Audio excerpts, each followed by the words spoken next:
I'm a Saskatchewan historian, and I've been traveling throughout rural Saskatchewan for more than 3 decades, speaking to all kinds of groups in all kinds of venues in all kinds of weather. And I want to reflect upon my experiences on the road and, more importantly, give you an example of the kind of talk I deliver. Some people immediately assume that being a Saskatchewan historian is probably a ho-hum profession. In fact, some of you might even feel sorry for me. And that's because the popular image of Saskatchewan is that it's a boring place, like a pair of old comfortable slippers, a land of wheat fields, elevators, and grid roads, where nothing important ever happens, and anybody with talent or ambition leaves to make their mark elsewhere. We're frozen in time. How else do you explain that we're the only province that never changes its clocks? We're also the only province with completely artificial boundaries, an upright rectangle. In fact, it's often said that our unofficial motto should be Saskatchewan, easy to draw, hard to spell. We're the only province whose capital, Regina, is not on a major body of water. And while we're at it, let's not forget the popular misconception that Saskatchewan is flat, completely bereft of any defining feature. So it would appear then, at least for the uninformed, that there is little here of any value or significance. But here's my Saskatchewan.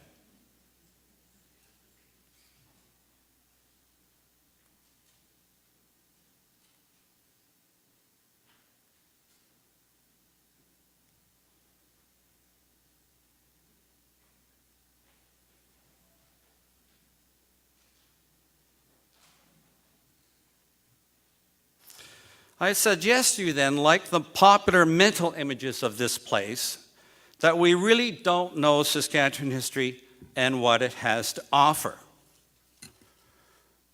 Saskatchewan has a rich and vibrant history. Saskatchewan history also provides us with the means and tools to meet the challenges of today and tomorrow by giving us some much-needed perspective on the past and why things happen a particular way. History has great explanatory powers. Finally, Saskatchewan history is a story with broad implications, not only for the province, but for the country as a whole, perhaps even the world. So my message to my audience is that history is not something that happens someplace else, and that Saskatchewan history is actually quite old. This is the Roy River's Medicine Wheel in southwestern Saskatchewan near the Red Deer River. Many of the communities where I speak were settled by immigrants over 125 to 100 years ago. Indeed, a century ago, Saskatchewan had the highest number of foreign-born inhabitants in Canada. And I often draw on this community history and its ethnic beginnings to provide some perspective on today's immigration experience, to get people thinking about their family past and what can be learned from it. Indeed, the current debate over refugees and immigration is not really new. Today, Canada has the highest foreign-born population since 1921. And as I said, this is nothing new for Saskatchewan. The province grappled with this very question in the early 20th century. So let's start with this guy. Diversity is Canada's strength. Canada's Prime Minister Justin Trudeau has said those words on many occasions. They're often considered one of the defining characteristics of Canada. In the particular case of Saskatchewan, diversity has made the province and its history distinct from the rest of Canada. But the fact that the Canadian Prime Minister would even make such a declaration, given our history, is nothing short of remarkable. The phrase, diversity is Canada's strength, would never have been uttered a century ago, never have been associated with Saskatchewan. And that's because multiculturalism was never part of the original blueprint for Saskatchewan. If anything, multiculturalism was actively resisted in the first half of the 20th century and only embraced in the last few decades. Quite simply, we've come a long way, but we still have a long way to go. So what happened? In the late 19th century, Canada advertised itself as the home of the last best West. Hundreds of thousands of immigrants were actively encouraged to come to Western Canada and turn pioneer homesteads into commercial farms. The response was overwhelming, especially since Canada advertised in Great Britain, the United States, and in continental Europe, and so-called non-traditional sources of immigrants, like the Austrian-Hungarian Empire, which included Ukraine at the time. People came for the promise of better lives and greater opportunity. They came to escape persecution and oppression. They sought to leave behind discrimination and racism, and they wanted to avoid military service and seek out peace. So many immigrants were pouring into Western Canada in the early 20th century that Prime Minister Wilfrid Laurier ordered a special census of the three prairie provinces in 1906. The statistics told a remarkable tale of growth. Saskatchewan was the fastest growing province in Canada. Saskatoon, my home community, went from a sleepy hamlet of 113 in 1901 to 12,000 in 1911. Even then, the business leaders of the community disputed those figures and conducted their own census to come up with 16,000 people. They counted people passing through in trains, people staying in hotels, and of course, pregnant women as too. Saskatchewan boomed by leaps and bounds, and these new immigrants effectively swamped the First Nations population. First Nations became a minority. They were not regarded as part of Saskatchewan's future and were expected to disappear and quietly fade away. That's certainly what Canadian officials had in mind for the Métis population. Starting with the 1906 Special Western Census, the government discontinued the category. It's as if Métis people had no place in Canada of the early 20th century and were not even worth counting. Both First Nations and Métis peoples had been important players in Saskatchewan's past, and yet the builders of the province wanted nothing to do with this past. It became a world we have lost. As an aside here, sometimes when I go into these rural communities, I like to think that history started with the homesteaders. And I try and disabuse them of that idea by giving a talk on Saskatchewan's Indigenous history and how we are all treated people. Even with all these new immigrants coming to Saskatchewan, it's a mistake to assume that the settlement of Saskatchewan during these years was a deliberate attempt to create a multicultural province. Saskatchewan did not want immigrants of color. We've already heard that with the Shiloh Community Project here today. And it did whatever it could to limit their presence in the province and limit their interaction with the dominant Anglo-Canadian society. The Saskatchewan government also expected immigrants from continental Europe to accept and embrace the ways and traditions of their new country. They were expected to leave their cultural identity behind at the border, like unwanted baggage, and readily integrate into the dominant Anglo-Canadian way of life. Settlement and assimilation went hand in hand. Even then, non-Anglo-Canadian immigrants were never really welcome. They may have made good farmers, been able to turn the prairie wilderness into productive farms, but would they make good citizens with their unpronounceable last names, their pauper-like appearances, their strange customs, their different religious outlooks, and worst of all, cooking with garlic? One newspaper likened their immigration, I quote, and I'm talking about my own ancestors here, to a grand roundup of European freaks and hobos. Nor did it matter that the number of European settlers was dwarfed by those from Great Britain and the United States. The mere presence of these foreigners, and that's what they were called at the best of times, threatened to weaken, perhaps even ruin the Anglo-Canadian fabric of Saskatchewan. The growing ethnic diversity of prairie society was totally at odds with the Anglo-Canadian ideal for the Prairie West. Some even went so far to suggest that Saskatchewan's spectacular settlement story jeopardized its Britishness.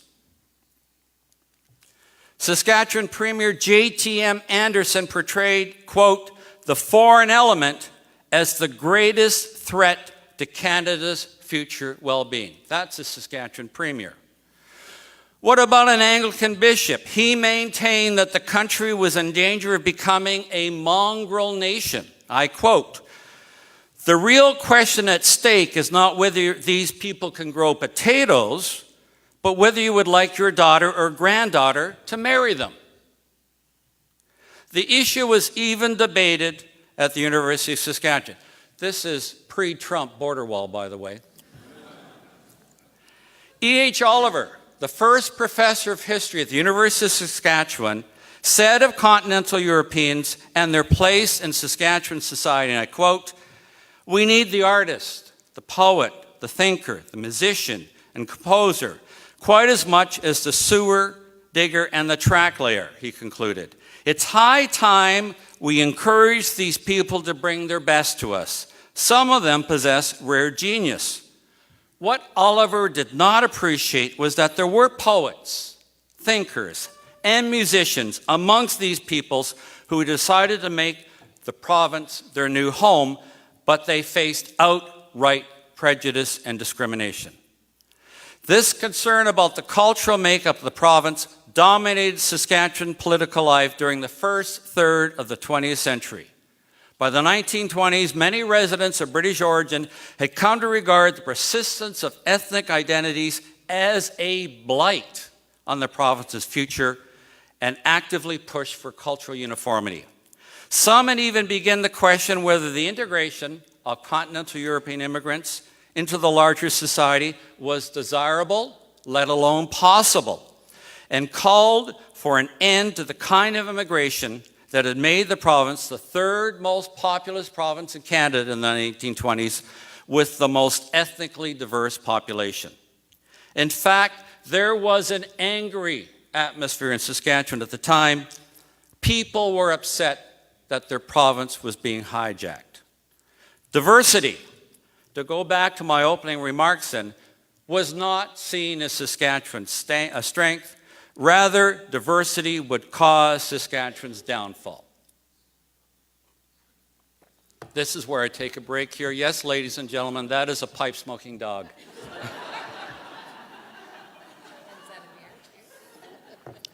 I don't know whether that's wine or a pint of beer. So what changed? What happened? The Great Depression of the 1930s was the great leveler. Everyone suffered. And then after the Second World War, unlike half a century earlier when settlers headed to the prairies, few of the new immigrants chose to make Saskatchewan their home, heading instead to the country's larger cities, Toronto, Montreal, Vancouver. This negligible immigration rate, when combined with out-migration from the province beginning in the mid-1930s, changed the demographic character of Saskatchewan. The percentage of the population born within the province's boundaries steadily increased, giving Saskatchewan a strong local identity and a distinctly regional outlook. In the post-war period, immigrant children and their children were now widely accepted as part of the provincial society.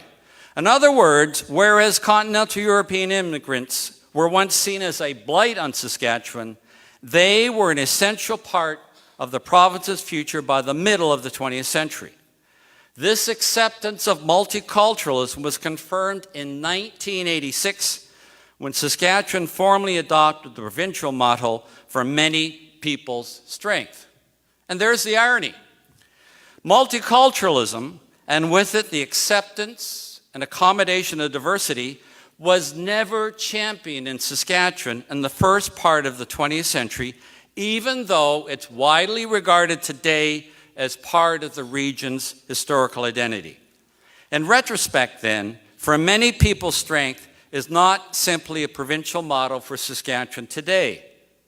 It seems a particularly fitting description of the province. It also represents the distance that the province has come in embracing non-British immigrants as part of its identity, as part of its distinctiveness. After all, Saskatchewan was home to Ray Natishin, a Ukrainian kid from Saskatoon, who was the first non-Francophone, non-Anglophone Governor General, and Sylvia Fedorik, the first female Lieutenant Governor, the first female Chancellor at the University of Saskatchewan. This would have been unthinkable, and I want to repeat that. This would have been unthinkable in the early 20th century. The curious thing about this experience, I tell my Saskatchewan community audiences, is that it's largely ignored in the rest of the country. Other parts of the country today are coming to terms with large, ethnically diverse immigrant populations. But no one, or very few, bring up the Saskatchewan experience as an example, if only to provide some perspective on the question. There's still some distance to go, though. What about the role and place of the growing Indigenous population? As of 2001, Indigenous people, First Nations and Métis, made up almost 1 in 8 Saskatchewan residents. By the middle of this century, they are projected to account for 1 in 3 people in Saskatchewan. So unlike the original blueprint for Saskatchewan in 1905, First Nations and Métis people simply did not disappear. It could even be argued that they are an integral part of Saskatchewan's future and its community's well-being. They are our future. But there is cause for concern. For example, their low graduation rate from high school, to their overrepresentation in the corrections system, to their underemployment in the provincial economy. Then there are the tensions and mistrust, often unspoken, between the Indigenous and the non-Indigenous population. Recent newcomers, meanwhile, struggle to find a meaningful place in provincial society.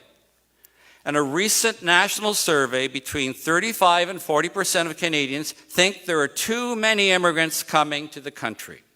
Indeed, what's said today about refugees, especially Muslims, has parallels with Saskatchewan's past.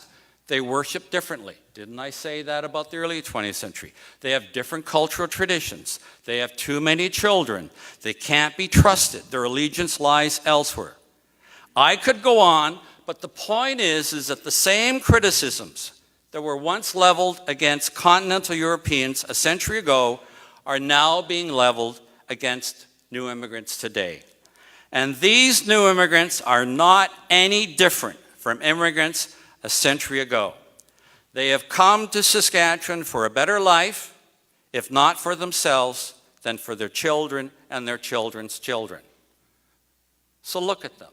Tell me, what's the difference?